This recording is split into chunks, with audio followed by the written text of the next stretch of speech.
but have you ever been conned in buying something that you didn't want? Okay? So I'm going to share a little story with you of something that happened. It was December 2016, and me and my fiancé at the time had just come back from getting engaged.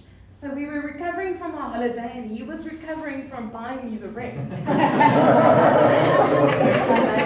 When he strolled casually into Cresta one afternoon, and suddenly a salesperson grabbed him by the hand and said, "Is there someone important in your life?" And he said, "Yes." And the next moment she was rubbing things on his nails, and when he came to visit me during the week, he's like, "My love, I bought you a gift, but accidentally I bought 2 nail kits." And I don't even have any nails. So I really wasn't impressed when he spent so much money on a nail kit that I really didn't need or want or desire.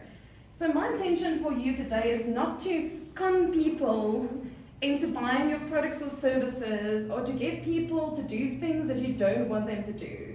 Because as speakers, trainers and coaches, our intention is to change mindsets and to change the world into a better way of thinking and living, right? So our prerogative is to do good persuasion. And if you truly believe that what you have to offer is going to impact in a good way, you can use these techniques. So some persuasion has been used for good things, right? So in terms of the environment,